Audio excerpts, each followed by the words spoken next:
Hi friends, welcome to Sandhya Prakash life style Tamil. பூஜைக்கு நம்ம தேங்காய் பழம் வச்சு பூஜை பண்ணுவோம் இல்லைங்களா? அதில் தேங்காய் கொஞ்சம் அதிகமாக இருந்ததுனாலோ அல்லது பார்த்திங்கன்னா வெள்ளி சனி தான் மேக்ஸிமம் நம்ம பூஜை பண்ணுவோம். தேங்காய் பழம்லாம் வச்சு அந்த ஃப்ரூட்ஸ் எல்லாம் எடுத்து சாப்பிட்ருவோம். இல்லைன்னா அதுவுமே ஜூஸ் போடலாம். தேங்காய் ரொம்ப அதிகமாக இருக்கும் பட்சத்தில் ரொம்ப சிம்பிளாக தேங்காய் பால் மேக்ஸிமம் எல்லாருமே செய்வாங்க.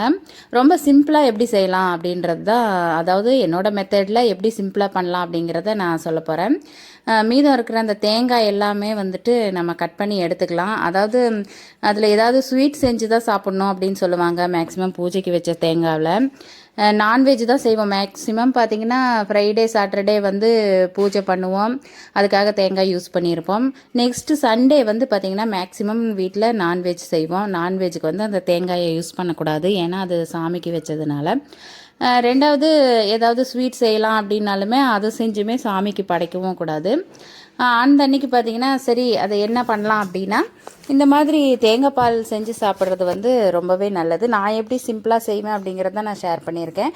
தேங்காயை கட் பண்ணிவிட்டு ஃபஸ்ட்டு பால் புழிஞ்சிட்ருக்கேன். ஒரு வாட்டி அரைச்சிட்டு ஏலக்காய் போட்டு தான் அரைச்சிருக்கேன். நல்லா மணமாக இருந்துச்சு. அந்த பால் எவ்வளோ திக்காக இருக்குது பாருங்கள். அது 2 டைம் அதே தேங்காவை 2 டைம் அரைச்சி பால் எடுத்துக்கிட்டேன். ஓகே, இப்போ நாட்டு சக்கரை போட்டு தாங்க நான் சூடு பண்ணேன். அதாவது இந்த கொதிக்க வச்சிடக்கூடாது, ஏன்னா பால் திரிஞ்சு போயிடும், டேஸ்ட்டே இல்லாமல் போயிடும். இந்த மாதிரி தேங்காய் பால் அடிக்கடி வாரத்தில் ஒரு 2-3 டைம் செஞ்சு சாப்பிட்டா இதில் நிறைய சத்துக்கள் இருக்குங்க. இரும்பு சத்து இருக்குது, அதுக்கப்புறம் கால்சியம் சத்துக்கள் இருக்குது. அது மட்டும் இல்லாமல் ஸ்கின்னுக்கு ரொம்பவே நல்லது. சளி தொல்லைக்கும் குழந்தைங்களுக்கு கொடுக்கலாங்க. நீங்களும் ட்ரை பண்ணி பாருங்கள்.